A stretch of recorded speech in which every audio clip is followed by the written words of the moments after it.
یا رب لک الحمد کما ینبغی لجلال وجہک وعظیم سلطانک۔ اللہم صل علی سیدنا و مولانا محمد وعلی آل سیدنا و مولانا محمد وعلی اصحاب سیدنا و مولانا محمد وبارک وسلم علیہ۔ سامعین گرامی، آپ کے سامنے امیر محترم نے آج کی اس مجلس کے ابتدائیہ کے طور پر کچھ کلمات پیش کیے۔ اس میں رمضان المبارک کا بطور خاص ذکر ہوا۔ یہ اللہ تعالیٰ کا اپنا فیصلہ ہوتا ہے اور ہم اس بات کا ذکر مختلف مجالس میں مختلف انداز میں کرتے رہتے ہیں اور کرتے رہیں گے۔ یہ اللہ کا فیصلہ ہوتا ہے کہ وہ جو عزتوں کا مالک ہے وہ کسے عزت عطا کرتا ہے۔ گزشتہ ملاقات میں ہم نے انسانوں اور افراد کے حوالے سے عزت کا یہ معنی رکھا تھا، لیکن آج کی اس ملاقات میں گفتگو کا پہلا حصہ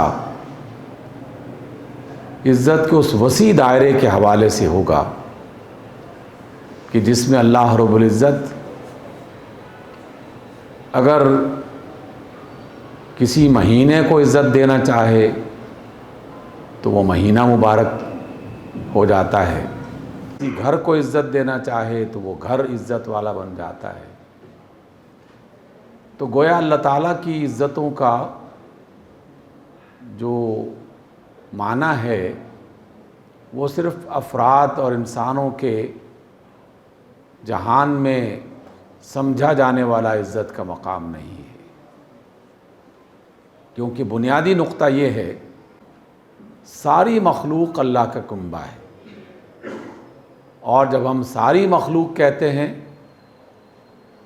تو اس میں نباتات کی تمام شکلیں، جمادات کی ساری صورتیں، حیوانات کی تمام اقسام، حشرات کی تمام انواع وہ اس کا حصہ بن جاتی ہیں۔ ہم جسے بے جان پتھر سمجھتے ہیں، اللہ کے نزدیک وہ بھی باقاعدہ ایک خلق ہے جو احساس رکھتا ہے، جس کے اندر زندگی پائی جاتی ہے، جو اللہ کے حکم کو سمجھتا بھی ہے، مانتا بھی ہے اور عمل میں بھی لے کے آتا ہے۔ اگر پتھر میں زندگی موجود ہے تو دنیا کی اور کون سی مخلوق باقی رہ جائے گی جس کے بارے میں ہم یہ گمان نہ کریں کہ وہ اللہ کی مخلوق ہے یا نہیں ہے۔ خود قرآن مجید میں ایک حوالہ بڑا طاقتور اور شاندار ہے۔ ان لوگوں کے بارے میں کہا گیا کہ جو اللہ رب العزت کی آیات سنتے پڑھتے ہیں لیکن ان کی زندگی، ان کے دل میں زندگی پیدا نہیں ہوتی، حرکت پیدا نہیں ہوتی، وہ اللہ کی بات کو ماننے کے لیے تیار نہیں ہوتے، تو اللہ نے ان کی مثال دی کہ گویا ان کے سینوں میں دل نہیں ہے، پتھر ہیں۔ پھر فرمایا کہ بلکہ پتھروں سے بھی بدتر اس لیے ہیں کہ بعض پتھر ایسے ہیں جو اللہ کے خوف سے گر پڑتے ہیں، اللہ کی ہیبت کو محسوس کرتے ہیں۔ بعض پتھر ایسے ہیں جو اللہ کے امر سے اپنے اندر سے چشمے جاری کر دیتے ہیں۔ یہ ایک اشارہ ہے کہ اللہ کے نزدیک اگر پتھر بھی باقاعدہ ایک ایسی خلق ہے جو اللہ کے کلمے کا ورد کرتی ہے، اللہ کی عظمت کا احساس کرتی ہے، تو یقیناً مہینے کا ذکر ہو، رات کا ذکر ہو، دن کا ذکر ہو، مقام کا ذکر ہو، لفظوں کا ذکر ہو، تو یہ اللہ تعالیٰ کی اپنی مرضی اور اپنی شان ہے کہ وہ ان میں سے کس کو کب عزت عطا کر دے۔ جسے عزت عطا کر دے پوری کائنات اس کی عزت کرنے لگتی ہے۔ ہم انسان ہی ایسے نادان رہتے ہیں کہ جو اللہ تعالیٰ کی دی ہوئی عطا کی ہوئی عزتوں کو سمجھ نہیں پاتے، اور کسی گھمنڈ میں مبتلا ہو کر، کسی غرور کا شکار ہو کر اپنے آپ کو اس دنیا کا بادشاہ سمجھنے لگتے ہیں، اس دنیا کا یا دنیا میں موجود اشیاء کا مالک سمجھنے لگتے ہیں، حالانکہ ہم کسی بھی چیز کے مالک نہیں ہیں۔ یہ بات بھی اللہ رب العزت نے کئی بار اپنے آیات میں بیان فرمائی ہے، رسول اللہ صلی اللہ علیہ وسلم نے کئی بار اس کا ذکر فرمایا ہے۔ ایک آیت حوالے کے طور پر آپ کے سامنے پیش کرتے ہوئے بات کو آگے بڑھاتے ہیں، اور یہ آیت آپ سب لوگ جانتے ہیں۔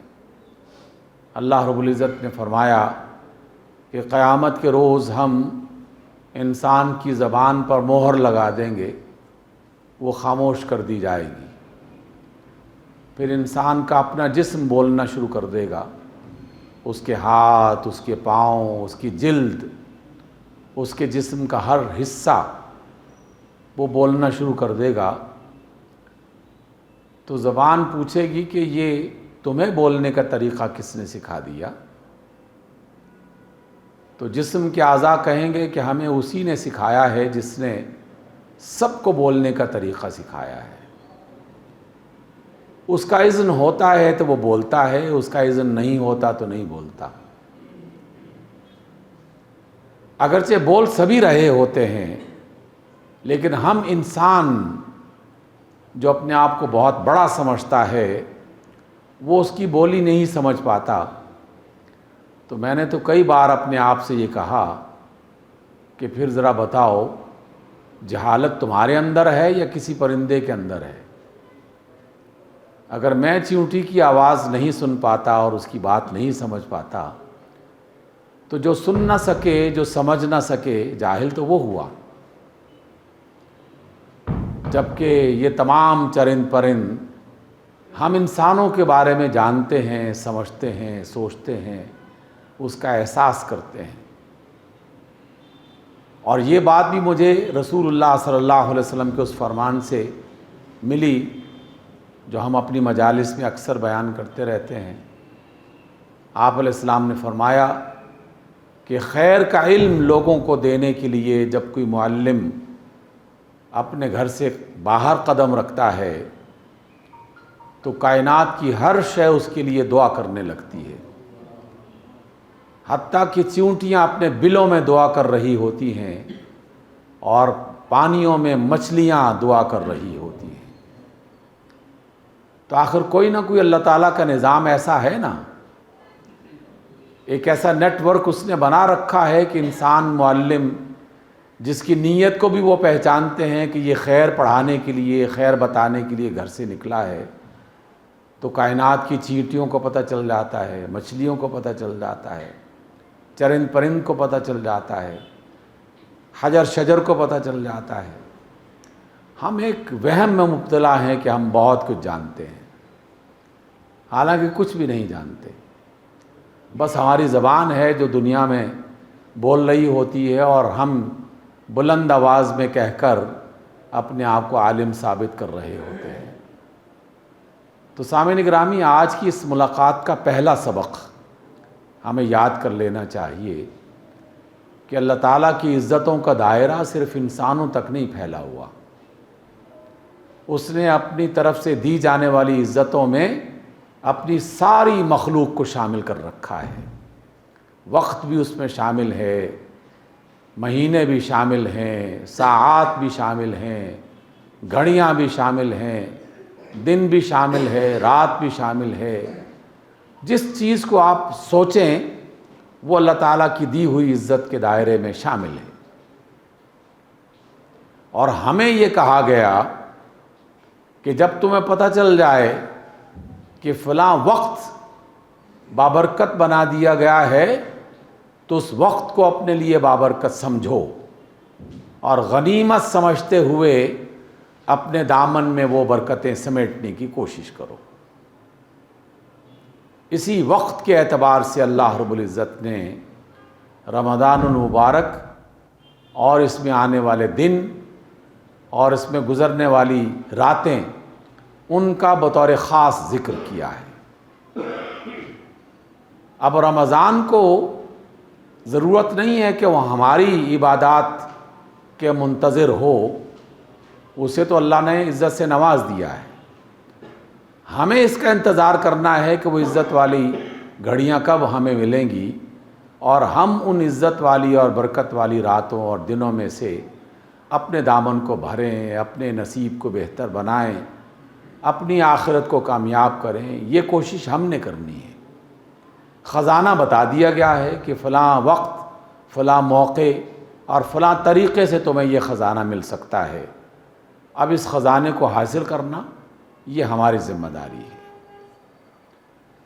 سامعین محترم، دوسری بات جو پہلی بات سے جڑی ہوئی ہے، ہم سب جانتے ہیں کہ رسول اللہ صلی اللہ علیہ وسلم ربیع الاول کے مہینے میں اس دنیا میں تشریف لائے۔ آپ کا یہ والا تعارف جو ہے وہ بدنی اعتبار سے دنیا میں تشریف لانے کا تعارف ہے۔ 12 ربیع الاول یا 9 ربیع الاول یا کوئی بھی ربیع الاول، لیکن ہم سب جانتے ہیں کہ وہ ربیع الاول کا مہینہ تھا جس میں سیدہ آمنہ کے گھر میں اللہ تعالیٰ کا یہ نور اترا اور اللہ نے ان کی گود کو اپنے اس نور سے بھرا اور انہیں بابرکت بنا دیا۔ لیکن جانتے ہیں رسول اللہ صلی اللہ علیہ وسلم کا سب سے بڑا تعارف کیا ہے؟ سب سے بڑا تعارف محمد ابن عبداللہ نہیں ہے، یہ ان کا خاندانی تعارف ہے کہ وہ جناب عبداللہ کے بیٹے جناب آمنہ کے گھر میں پیدا ہوئے تھے اور آپ کے دادا نے آپ کا نام محمد رکھا تھا۔ یہ ایک نسبی، حسبی، خونی تعارف ہے جس کی بنا پر ان کے ہاشمی ہونے کا پتہ چلتا ہے، مطلبی ہونے کا پتہ چلتا ہے اور ان کے والد اور ان کی والدہ کا پتہ چلتا ہے۔ یہ والے تعارف تو اور سارے لوگ ہی کسی نہ کسی انداز میں رکھتے ہیں، لیکن آپ علیہ السلام کا اصل تعارف ہے رسول اللہ، کہ اللہ نے آپ کو اپنا رسول بنایا تھا۔ اور پتہ ہے کہ رسول اللہ والا تعارف کب ہوا اور کب ملا تھا آپ کو؟ ماہ رمضان میں ملا تھا، کیونکہ اللہ رب العزت نے فرمایا ہے اِنَّا أَنزَلْنَاهُ فِي لَيْلَةِ الْقَدْرِ، ہم نے اس قرآن کو لیلۃ القدر میں نازل کیا تھا۔ اور جب لیلۃ القدر کا ذکر آ جائے تو قرآن کا ذکر آتا ہے، اور قرآن کا ذکر آ جائے تو اعلان رسالت کا ذکر ہو رہا ہے حقیقت میں۔ تو اس لیے نبوت کی ولادت اور رسالت کی ولادت، وہ ماہ رمضان کو یہ برکت ملی اور اس شب کو یہ سعادت ملی جسے اللہ نے اس ماہ میں رکھا ہوا ہے۔ اور جس نے بھی اس ساعت کو پا لیا، اس مہینے کو پا لیا، اس دن کو پا لیا، اس کی شب کو پا لیا، سمجھ لیں کہ ان کے وارے نیارے ہو گئے۔ اس کا دامن اللہ کی برکتوں سے، اس کی رحمتوں سے بھر گیا۔ بس صدا یہی لگانی ہے کہ وہ وقت آنے والا ہے، وہ گھڑی آنے والی ہے جب اللہ تعالیٰ کی طرف سے خزانوں کا منہ کھل جائے گا۔ لیکن اللہ تعالیٰ جو ہے وہ ایسی ہستی نہیں ہے کہ جو نہ مانگنے والوں کو ویسے ہی دیتی رہے۔ اگرچہ وہ رب ہے، مادی اعتبار سے دنیاوی ضرورتیں بعض اوقات وہ مانگے دیتا ہے، بعض اوقات بن مانگے دیتا ہے، لیکن ہدایت بن مانگے نہیں دیتا۔ ہدایت صرف اور صرف مانگنے سے ملتی ہے۔ راہ چلتے ہوئوں کو اچانک صراط مستقیم نظر نہیں آ جاتا۔ ہاں، جس کے دل میں اس راستے کو تلاش کرنے کی امید ہو اور اس نے ایک دیا جلایا ہو تو اللہ تعالیٰ کو تو چونکہ خبر ہوتی ہے اس لیے وہ کسی نہ کسی طریقے سے اس کا رخ موڑ دیتا ہے صراط مستقیم کی طرف۔ لیکن دیا جلانا ہماری ذمہ داری ہے، اپنے دل میں امید اور تمنا پیدا کرنا یہ ہماری ذمہ داری ہے، اور اللہ کی رحمت کے دروازے کو کھٹکھٹانا یہ ہماری ذمہ داری ہے۔ وہ در اس کے لیے نہیں کھولتا جو لاپرواہ ہو کر اس کے راستے سے گزرتا چلا جائے اور اس کو پرواہ نہ ہو کہ کس نے کیا کہا ہے۔ اس لیے سامعین گرامی، اپنے دل میں وہ دیا جلانا ہے، ایسی امید کا دیا جس کی وجہ سے دنیا اور آخرت میں کامیابی کی نوید سنائی ہے رسول اللہ صلی اللہ علیہ وسلم۔ وہ امید پیدا کرنی ہے، وہ خواہش اور تمنا پیدا کرنی ہے جس خواہش اور تمنا کو اللہ رب العزت عزت عطا کرتا ہے اور اس آدمی کے لیے روشنی کا دروازہ کھول دیتا ہے۔ اس لیے اپنے آپ کو ذہنی طور پر تیار کیجیے اور اپنے اللہ سے دعا کیجیے، ہم سب، ہمارے لیے بھی اور ہم آپ کے لیے، کہ اللہ جب وہ ساعتیں اس دنیا میں تو اتارے تو ہمیں بھی اس میں شامل کر کے ہمارے نصیب میں اسے شامل کر دے۔ سامعین گرامی، اب آئیے ایک دوسرے حوالے سے غور کرنے کے لیے۔ اللہ رب العزت نے اپنی کتاب حکمت میں ایک مفہوم کی آیت کئی بار کئی پیرایوں میں بیان کی ہے، اور وہ ساری کی ساری آیتیں مسلسل یہ بتاتی ہیں کہ اللہ رب العزت کو ہماری نمازوں کی، ہمارے روزوں کی، ہماری تسبیحات کی، ہماری عبادات کی کوئی حاجت نہیں ہے۔ اس کا لفظ الصمد اس بات کو سمجھنے کے لیے کافی ہے کہ وہ بے نیاز ہے، نہ ہماری عبادتوں سے اس کی عزت میں اضافہ ہوتا ہے اور نہ عبادت نہ کرنے سے اس کی عزت میں کمی ہوتی ہے۔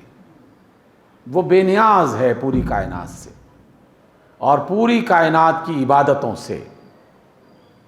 یہ لفظ ہی کافی ہے اس بات کو سمجھنے کے لیے کہ اسے ہماری عبادات کی ضرورت نہیں ہے۔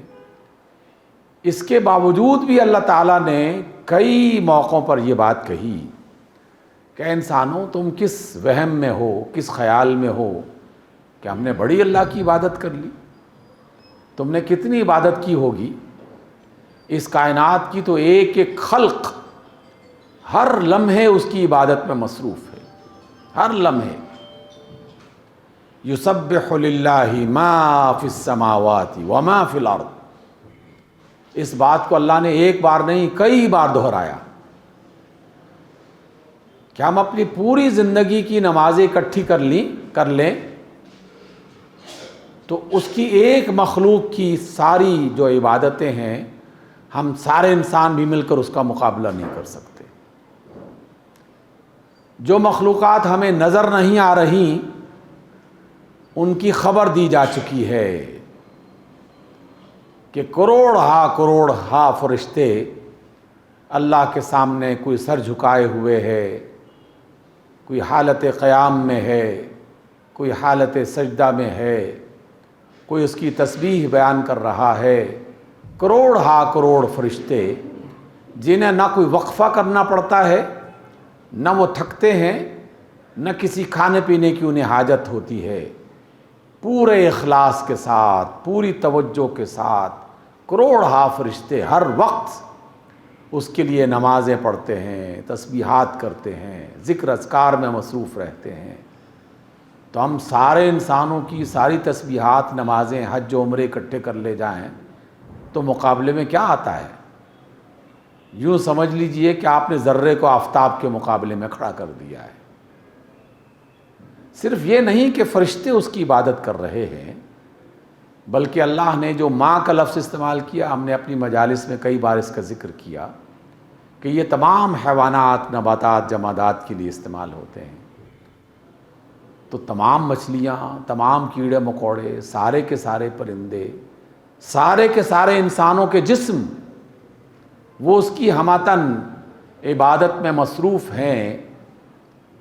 گویا کہ یہ سبق سکھایا جا رہا ہے کہ لوگوں ہمیں تمہارے روزوں کی ضرورت نہیں ہے، تمہاری نمازوں کی ضرورت نہیں ہے، تمہاری تلاوت اور ذکر اذکار اور تسبیحات کی ضرورت نہیں ہے، بلکہ ان چیزوں کی تمہیں ضرورت ہے۔ ہم انسانوں کو ضرورت ہے، اللہ کو نہیں ضرورت۔ ہم انسانوں کو ضرورت ہے کہ ہم ان عبادات کے ذریعے اپنی دنیا اور اپنی آخرت اس کو آباد کرنے کا ایک اہتمام کرتے ہیں، اپنے بھلے کے لیے، اپنے فائدے کے لیے، اپنی کامیابی کے لیے انہیں استعمال کرنا اللہ نے ہمیں سکھایا ہے اور اس کا طریقہ بتایا ہے۔ تو اس کا مطلب یہ ہوا کہ اللہ رب العزت نے ان عبادات کو ہمارے فائدے کے لیے ہمیں سکھایا اور بتایا، تاکہ ہم ان کے ذریعے سے اللہ تعالیٰ کا قرب حاصل کر سکیں، اس کی محبت کے حقدار بن جائیں، اس کی رحمتوں کے سزاوار بن جائیں۔ تو ضرورت ہمیں ہے۔ جب ضرورت ہمیں ہے تو پھر یقیناً محنت بھی ہمیں کرنی پڑے گی، تگودو اور جد و جہد ہمیں ہی کرنی پڑے گی۔ اس کے لیے اپنے آپ کو در حقیقت آمادہ کرنا ہے۔ جب ہم اپنے آپ کو اس کے لیے آمادہ کر رہے ہیں تب دو چیزوں کی ضرورت ہے، اور ایک یہ کہ اللہ اور اس کے رسول صلی اللہ علیہ وسلم نے ہمیں کچھ کام کرنے کا حکم دیا، اور آقا رحمت علیہ الصلاۃ والسلام نے ان کاموں کو انجام دینے کا طریقہ بتا دیا جو اللہ ہی نے بتایا تھا، لیکن رسول اللہ اس کا وسیلہ بنے۔ آپ علیہ السلام نے وہ کام کرنے کا طریقہ بتا دیا۔ یہ اس کی ایک ظاہری شکل ہے۔ اس ظاہری شکل کو اچھے طریقے سے ادا کرنے کے لیے ہمیں معلومات لینی چاہیے، ہمیں پوچھنا چاہیے، ہمیں سیکھنا چاہیے، ہمیں سوال کرنے چاہیے، ہمیں پڑھنا چاہیے، مطالعہ کرنا چاہیے، تاکہ ہم اللہ کی عبادت کو رسول اللہ صلی اللہ علیہ وسلم کے بتائے ہوئے طریقے کے عین مطابق ظاہری اعتبار سے صحیح انداز میں پورا کر سکیں۔ گویا کہ یہ ہماری ذمہ داری ٹھہری، ہمارے کاموں میں سے ایک کام بنا دیا گیا۔ جیسے ہم اداروں میں، اپنے دفاتر میں، اپنے دیگر دنیا کے کاموں میں ایک طریقہ کار متعین کرتے ہیں کچھ کاموں کو پورا کرنے کے لیے، اور پھر اس طریقہ کار کا اپنے آپ کو پابند بنا دیتے ہیں۔ جس ادارے میں ہمیں کام کرنا ہوتا ہے اس ادارے کے نظم کو ہم باقاعدہ قبول کرتے ہیں، ان کی ہدایات پر عمل کرتے ہیں۔ ابھی ہم نے مغرب کی نماز پڑھی، مغرب کی نماز کے فوراً بعد مجھے ایک میسج ملا، ایک فون آیا اس ادارے کی طرف سے جس میں کام کرتا ہوں۔ کہا گیا کہ کل اگرچہ چھٹی ہے لیکن آپ کو وہاں پر فلاں تقریب میں آنا ہے اور وہاں پر حاضر رہنا ہے۔ اب ظاہر ہے کہ مجھے جانا پڑے گا۔ اس بات کو میں نے کیوں اختیار کیا اور میں نے کیوں قبول کیا؟ کیونکہ ذہن میں یہ بات موجود ہے کہ میں اس ادارے کا ملازم ہوں، اور اس میں یہ لکھا گیا ہے کہ تمہیں جب بھی کسی کام کے لیے بلایا جائے گا تم نے حاضر ہونا ہے۔ اب میں بے شک نہ چاہتا ہوں، دل میں ملال ہے کہ چھٹی ضائع کر رہے ہیں، پریشان کر رہے ہیں، لیکن جانا تو ہے۔ اس کا مطلب یہ ہے کہ ظاہری اعتبار سے اللہ کے رسول صلی اللہ علیہ وسلم کی طرف سے، اللہ کی طرف سے جو بات ہمیں کہی گئی اس بات کو تسلیم کرنا اور اس پر عمل کرنا ہمارے لیے فرض ہے۔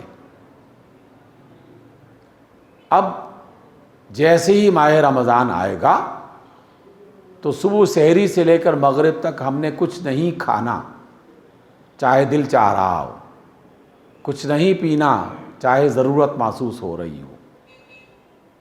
اسی طریقے سے نمازیں ادا کرنی ہیں، اسی طریقے سے تلاوت قرآن کرنا ہے، اسی طریقے سے دیگر عبادات کی جو صورتیں اللہ کے رسول نے بتائی ہیں انہیں ادا کرنا ہے۔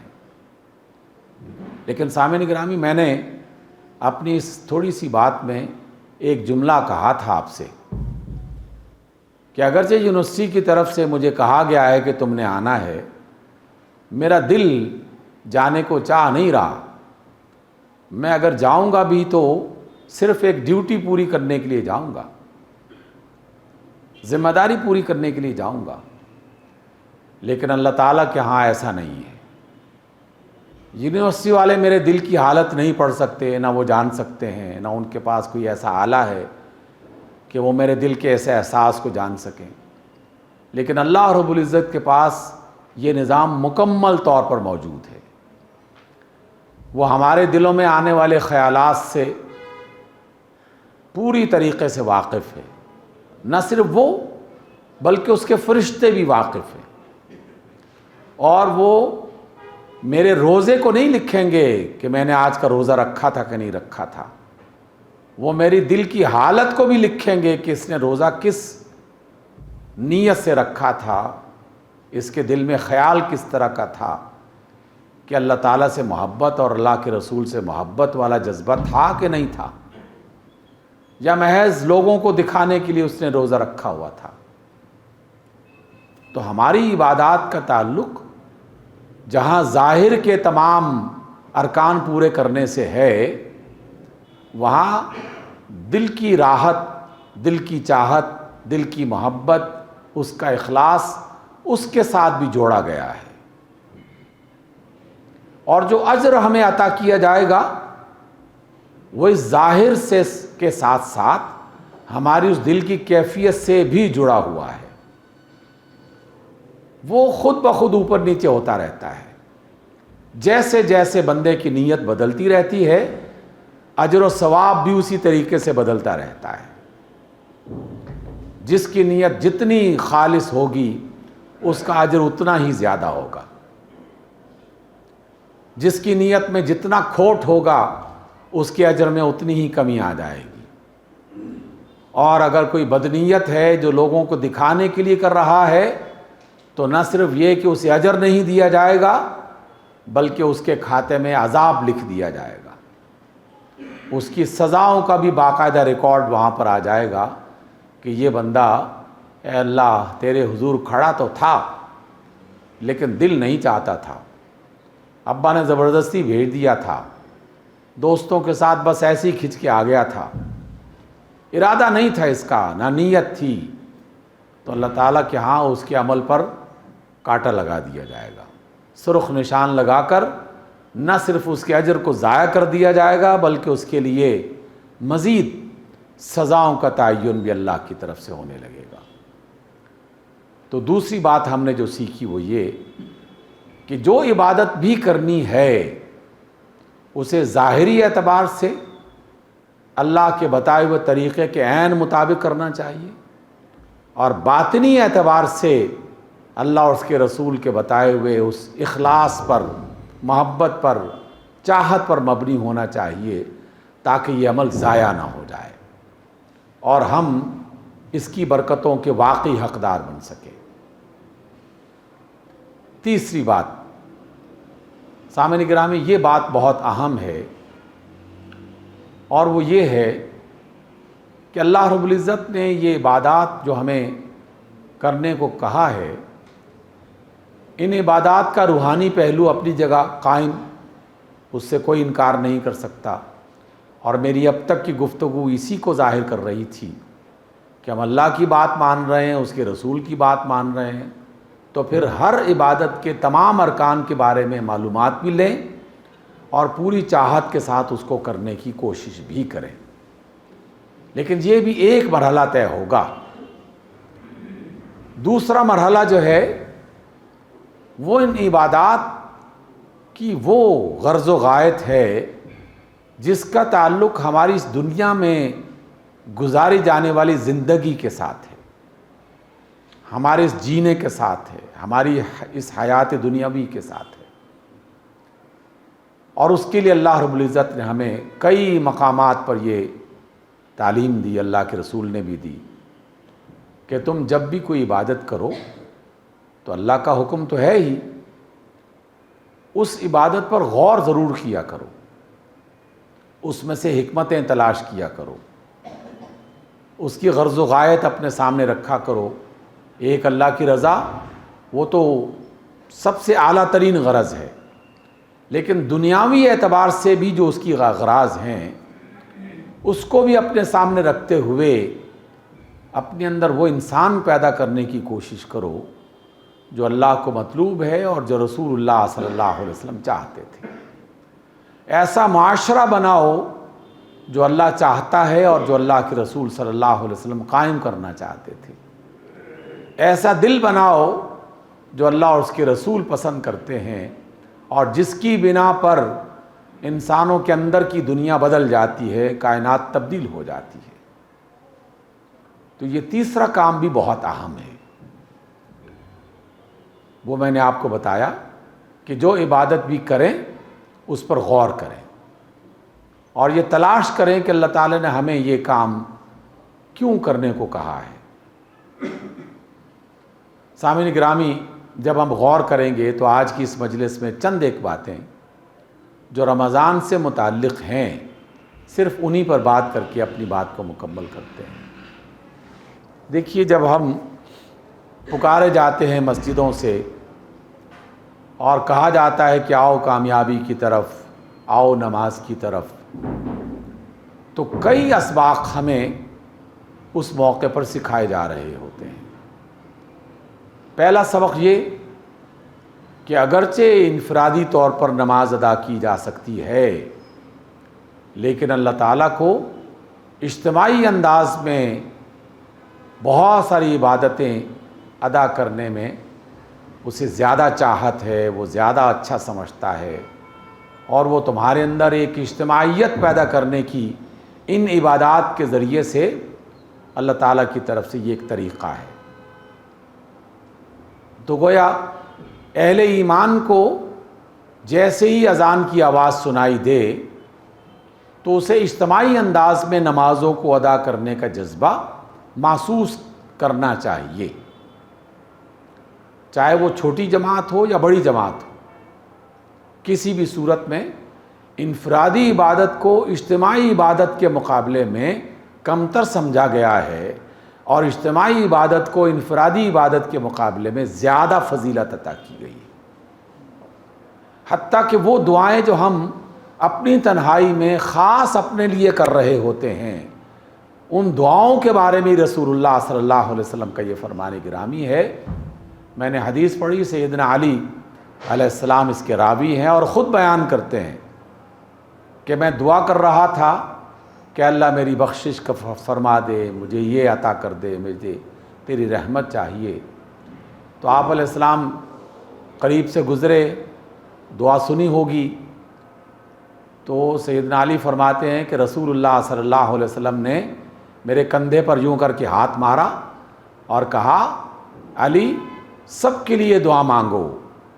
اپنے لیے دعا مانگنے اور سب کے لیے دعا مانگنے میں جتنا بڑا فرق ہے وہ زمین اور آسمان کا فرق ہے۔ گویا کہ ہمیں یہ احساس دلایا جا رہا ہے کہ تم دنیا میں صرف اپنے آپ کو خوشحال مت بناؤ، صرف اپنے آپ کو اللہ کی رحمت کا حقدار مت بناؤ، صرف اپنے آپ کو صراط مستقیم پہ چلنے والا مت بناؤ، اللہ کے دوسرے بندوں کو بھی اپنی دعاؤں میں شامل کرو۔ اس لیے ربنا آتنا فی الدنیا حسنہ، اللہم اغفر لنا ذنوبنا وکفر عنا سیئاتنا، اور اس طرح کی تمام دعائیں جس کے آخر میں نون الف نا استعمال ہوتا ہے۔ نون الف نا یہ فرد کی دعا سے اجتماعیت کی طرف منتقل کرنے والا صیغہ ہے، اس کا طریقہ ہے۔ اور رسول اللہ فرماتے ہیں کہ اللہ اے علی، اپنے لیے دعا مانگ رہے ہو، سب کو اس میں شامل کرو، اور دوسروں کو شامل کرنے کا اجر اتنا بڑا ہے جیسے زمین اور آسمان کا فرق۔ اس لیے جہاں اپنے لیے دعا کی جائے کہ اللہ مجھے خوشحال کر، میری صحت عطا کر، مجھے فلاں ترقی دے، مجھے یہ فلاں ضرورت ہے، اپنی ان دعاؤں میں اللہ کے دیگر بندوں کو شامل کرنا شروع کر دیں۔ اور یہ عبادت، نماز کی عبادت ایک اجتماعیت کی طرف انسان کو بلاتی ہے۔ دوسرا بڑا پیغام میں اگر صرف نماز ہی کے بارے میں بیان کرنا شروع کر دوں تو وقت گزر جائے گا، بات ختم نہیں ہوگی، لیکن 2-3 بنیادی باتیں، اجتماعیت کی بات میں نے کی، دوسری بات یہ ہے کہ نماز، روزہ، حج اور اس طرح کی دیگر عبادات ہمارے ذہنوں سے اس خناس کو نکالتی ہیں جس خناس کی بنا پر ہم انسانوں کو بڑے چھوٹے میں تقسیم کرتے ہیں۔ یہ 22ویں گریڈ کا ہے، یہ 2 گریڈ کا ہے، یہ 1 گریڈ کا ہے، یہ 19ویں گریڈ کا ہے۔ ہر نچلے والا گریڈ اپنے سے اوپر والے گریڈ والے سے ڈر رہا ہوتا ہے، اور اوپر والے گریڈ والا جو ہے وہ نیچے والے کو کمتر سمجھ رہا ہوتا ہے۔ اور کئی اداروں میں کئی افراد، کئی آفیسرز، وہ تو باقاعدہ اس کینسر میں مبتلا ہیں، اس مرض میں مبتلا ہیں کہ ان کے دماغوں سے یہ خناس نکلتا ہی نہیں ہے۔ مجھے ابھی تک وہ فون یاد ہے، کئی سال پہلے یونیورسٹی میں بیٹھا ہوا تھا، اچانک فون کی گھنٹی بجی، کسی نے مجھ سے رابطہ کیا، ان نون نمبر تھا۔ فون کرنے والے نے کہا کہ میں فلاں صاحب کا پی ایس ہوں، وہ بات کرنا چاہتے ہیں، لیکن مجھے پہلے بتائیے کہ آپ کا گریڈ کیا ہے۔ میں نے کہا آپ نے مجھ سے بات کرنی ہے تو میرا گریڈ پوچھنے کی کیا ضرورت ہے؟ کہنے لگا کہ ہمارے صاحب اپنے سے کمتر والے گریڈ سے فون پہ بات نہیں کرتے۔ تو میں نے کہا کہ میں یہ تو نہیں بتاؤں گا میرے گریڈ کیا ہے، لیکن اپنے صاحب کو بتاؤ کہ میں اس سے بات نہیں کرنا چاہتا، اس لیے کہ یہ خناس انسانوں کے درمیان شیطان گاہے بگاہے پیدا کرتا رہتا ہے، جو انسانوں کے درمیان اس امتیاز کو لا کر یہ بتاتا ہے کہ یہ فلاں آفیسر ہے، یہ فلاں بڑا آدمی ہے، یہ فلاں بڑا آدمی ہے، اور وہ اپنے نام کے ساتھ اپنا لقب لگا کر، اپنا بڑا سا تعارف پیش کر کے اس وہم میں مبتلا ہو جاتا ہے کہ میں شاید بڑا ہو گیا ہوں۔ چند روز پہلے مجھے ایک میسج ملا، ہزاروں کی تعداد میں، لیکن میں بہت کم دیکھتا ہوں، میسج ملا، ایک قبر کی تصویر تھی، اور اس کے اوپر جو کتبہ لکھا ہوا تھا اس پر یہ عبارت تحریر تھی کہ اس مرقد میں وہ خاتون آرام فرما رہی ہیں جن کا ایک بیٹا جنرل ہے اور اس کا نام لکھا ہوا، دوسرا بیٹا بریگیڈیئر ہے اس کا نام لکھا ہوا، تیسرا بیٹا کوئی اور ہے، 4-5 بڑے بڑے لقب لکھے ہوئے تھے، اور تبصرہ نیچے بڑا شاندار کسی نے لکھا تھا کہ یہ اللہ کے فرشتوں پر رعب جمانا چاہتے ہیں۔ جان لو اللہ تعالیٰ کے فرشتے ہمارے ان القابات سے مرعوب نہیں ہوتے، ہمارے ان گریڈ سے مرعوب نہیں ہوتے، بلکہ وہ پھٹکار پھینکتے ہیں ایسے لوگوں پر جو کسی بھی تکبر میں، کسی بھی غرور میں مبتلا ہوتے ہیں۔ اور نماز ہمارے دل و دماغ سے اس غرور کو دور کرتی ہے۔ 1000 بار میں نے محسوس کیا، دیکھا، سوچا کہ جب آپ سجدے میں جاتے ہیں تو کئی بار ایسا ہوا کہ جو خادم ہے اس ادارے کا، وہ اگلی صف میں کھڑا ہے، عبادت کر رہا ہے، اور سجدے میں جب جاتا ہے تو اس کا باس اس کے پیچھے سجدہ کر رہا ہوتا ہے، اور باس کا سر خادم کے پاؤں کے پاس ہوتا ہے۔ اللہ تعالیٰ نے یہ کام بغیر سوچے سمجھے نہیں کروایا، سوچ سمجھ کے، اس کا کوئی کام بھی الٹپ نہیں ہوتا، اس کا ہر کام کسی نہ کسی حکمت سے بھرا ہوا ہے۔ انسانوں کے ذہنوں سے غرور ہم نہیں نکال رہے، نمازیں بھی ادا کی جا رہی ہیں، روزے بھی رکھے جا رہے ہیں، زندگی بسر ہو گئی، بیت گئی، حج عمرے کرتے ہوئے دل سے یہ شیطان نہیں نکل سکا۔ رمضان بطور خاص، لیکن ہر نماز یہ شیطان ہمارے دلوں سے نکالتا ہے، اس خناس کو نکال کے باہر کرتا ہے۔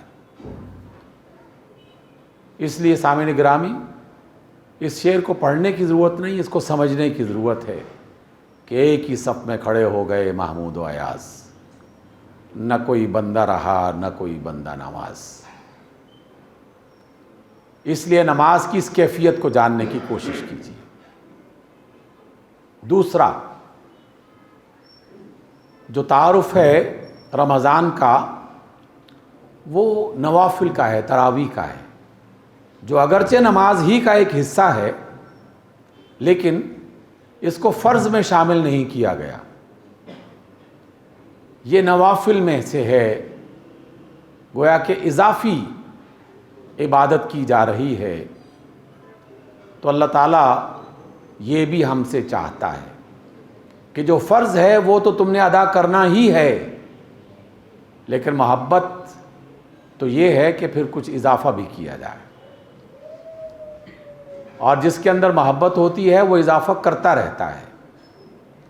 تلاش کرنا چاہتے ہیں، اپنے اپنے گھروں میں تلاش کریں۔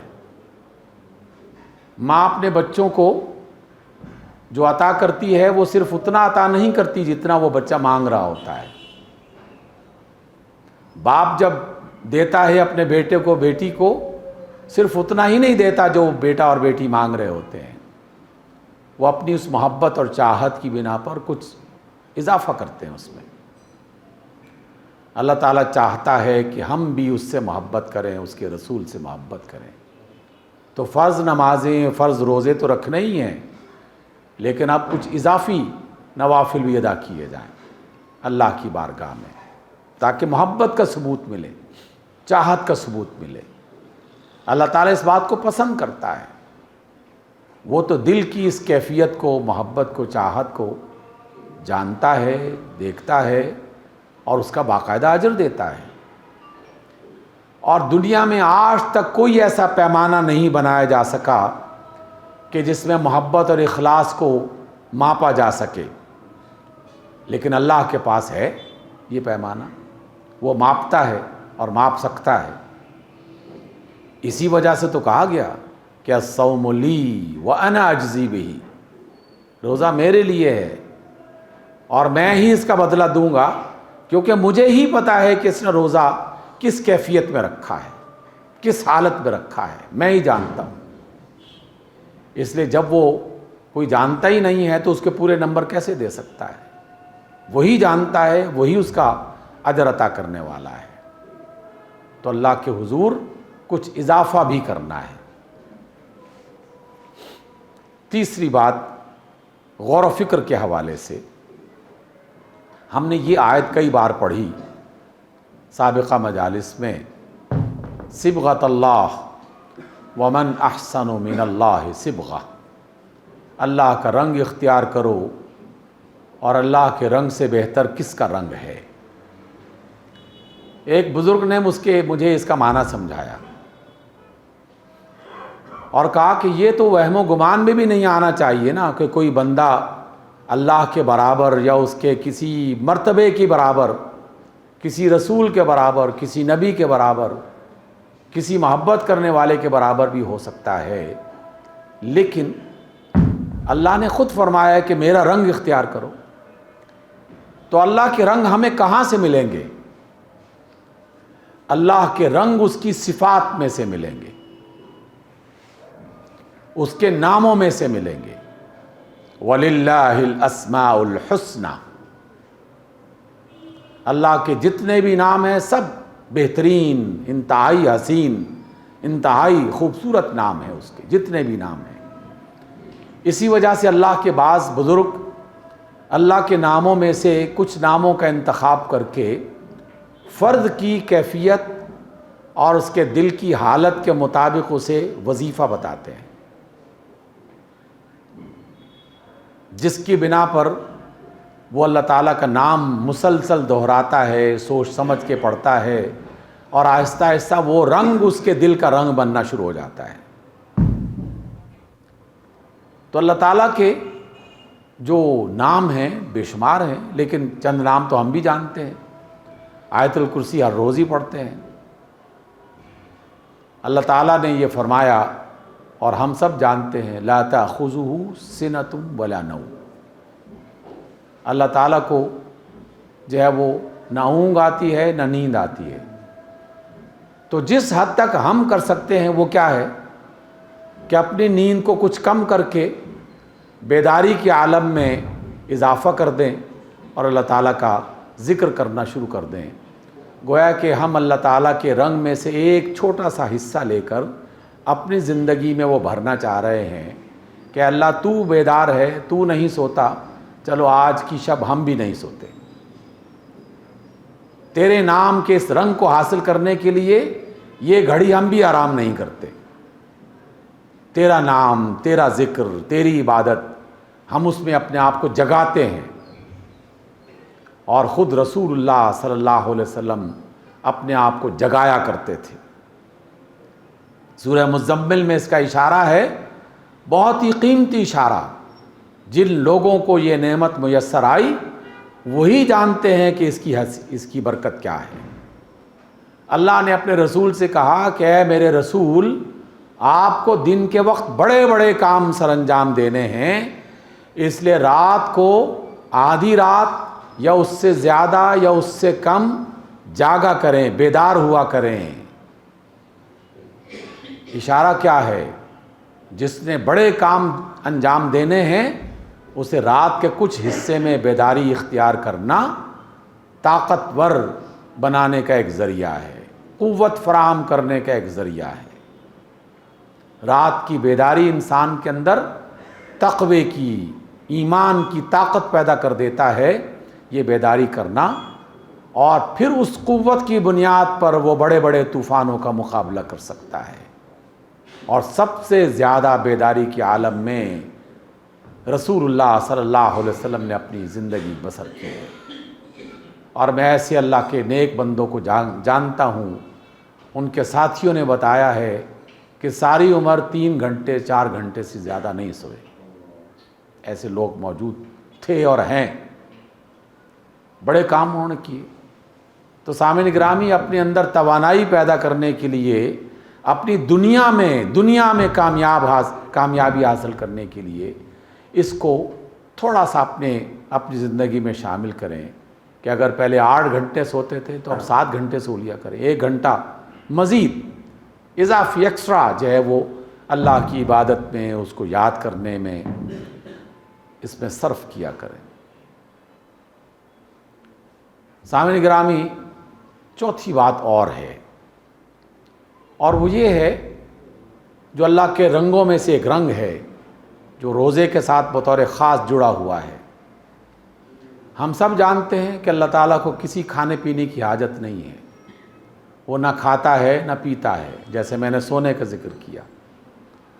تو ہم تو محتاج ہیں، اللہ تعالیٰ نے ہمیں بنایا ایسا ہے، لیکن اپنے رنگ کا ایک چھوٹا سا حصہ ہماری زندگی میں شامل کر دیا اس نے، اور کہا کہ زندگی میں 1 مہینہ تو ایسا آنا چاہیے نا کہ اس میں کچھ گھنٹے نہ کھا کر اپنے اللہ سے یہ بات کرو، اس سے راز و نیاز کرو کہ اللہ تو نہیں کھاتا تو چلو ہم بھی تیرے رنگ میں سے یہ ایک معمولی سا رنگ اپنی ذات میں استعمال کرتے ہوئے صبح سے لے کر رات تک کچھ نہیں کھائیں پیئیں گے۔ ہمیں اس کا ایک اضافی فائدہ یہ ہوگا کہ اپنے اوپر جبر کرنے، صبر کرنے، تحمل پیدا کرنے، حوصلہ پیدا کرنے کا جذبہ پیدا ہوگا۔ یہ اضافی اللہ تعالیٰ کی طرف سے ہمیں نعمت ملے گی۔ اور ایسا ہوتا ہے، سال ہا سال ہو گئے روزہ رکھتے ہوئے، خیال آتا تھا کہ یہ روزہ کیسے نبھے گا، ہر چند گھنٹوں کے بعد کچھ نہ کچھ کھانا پینا پڑتا ہے، لیکن روزے آتے ہیں، اہل ایمان روزے گزارتے ہیں پوری تسلی کے ساتھ، کوئی پریشانی نہیں ہوتی۔ چھوٹے چھوٹے بچے بھی بعض اوقات اس میں شامل ہو جاتے ہیں، اللہ ہمت دے دیتا ہے۔ لیکن اس ہمت کے علاوہ یہ اللہ کے رنگوں میں سے ایک رنگ ہے، ایک اور رنگ جو اسی روزے نے ہمیں سکھایا۔ ہم اللہ تعالیٰ کے ناموں میں سے ایک نام جانتے ہیں کہ اللہ الوہاب ہے، عطا کرنے والا ہے۔ تو روزہ ہمیں صرف خود سحری افطاری کھانے اور اس کا اہتمام کرنے کا حکم نہیں دیتا، بلکہ عطا کرنے کا حکم دیتا ہے، دوسروں کو دینے کا حکم دیتا ہے۔ تو ہم اللہ تعالیٰ کے رنگوں میں سے یہ رنگ بھی اپنے اندر پیدا کرتے ہیں کہ اللہ ہم تیرے بندوں کو دے رہے ہیں جیسے تو اپنے بندوں کو دیتا ہے۔ ہم تیرے اس کام میں کوئی مقابلہ نہیں ہے کسی صورت میں بھی، خدا نہ خواستہ کسی کے ذہن میں بھی خناس یہ پیدا نہ کرے یہ خیال کہ ہم اللہ کے مقابلے میں آ رہے ہیں۔ یہ اللہ تعالیٰ کا انعام ہے کہ وہ اپنے رنگوں میں سے کچھ رنگ ہماری ذات اور ہماری شخصیت میں پیدا کرنا چاہتا ہے، اور وہ پسند کرتا ہے اس بات کو۔ اس لیے عطا کرنے کا رجحان رمضان میں بڑھ جاتا ہے، جیسے کہ ازواج مطہرات بتاتی ہیں کہ رسول اللہ صلی اللہ علیہ وسلم کا ہاتھ ویسے ہی کھلا تھا، دل ویسے ہی سخی تھا، لیکن جب رمضان آتا تو پھر بارش لانے والی ہواؤں کی طرح آپ ہو جاتے، رحمت والی ہواؤں کی طرح آپ ہو جاتے۔ اور آپ کے نیک بندوں نے، آپ کی آل میں سے جناب زین العابدین، ان کے بارے میں یہ بڑی مشہور بات ہے، بڑی خوبصورت، میں جب بھی پڑھتا ہوں اشش کرتا ہوں۔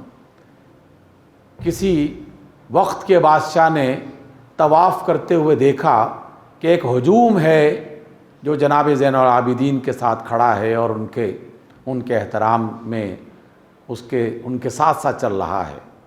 بادشاہ چند لوگ جو ہواری ہوتے ہیں وہ چل رہے ہیں۔ بادشاہ نے ویسے ہی پوچھا یہ کون ہے جس کے پیچھے اتنے سارے لوگ ہیں؟ تو ایک شاعر نے کھڑے ہو کر کہا کہ جناب یہ وہ ہیں جنہیں عرب و عجب سب جانتے ہیں، تو نہیں جانتا تو کیا ہوا؟ اسے ہر مہینہ جانتا ہے، تو نہیں جانتا تو کیا ہوا؟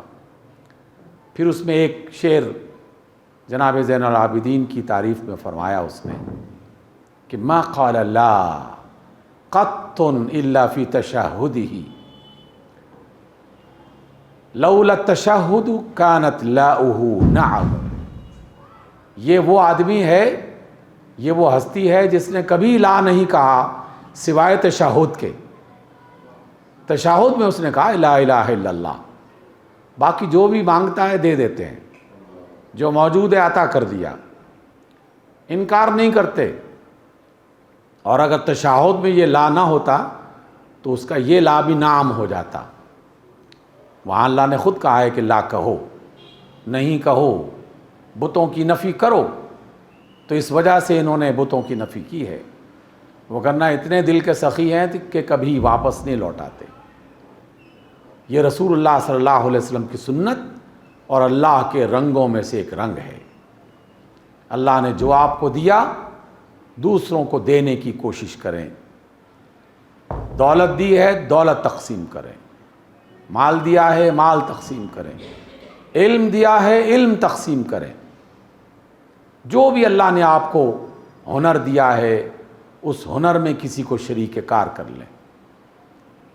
رمضان عطاؤں کا مہینہ ہے اور ہم سب کو عطا کرنے کا سلیقہ سکھا رہا ہے، اس لیے اپنے آپ کو تیار کیجئے۔ جیب تیار کریں یا نہ کریں، دل ضرور تیار کریں، اللہ تعالیٰ جیب خود بھر دے گا۔ رسول اللہ کا صلی اللہ علیہ وسلم کا یہ فرمان میں نے بارہا آپ کی خدمت میں پیش کیا، اللہ کی توفیق سے آئندہ بھی پیش کیا جاتا رہے گا۔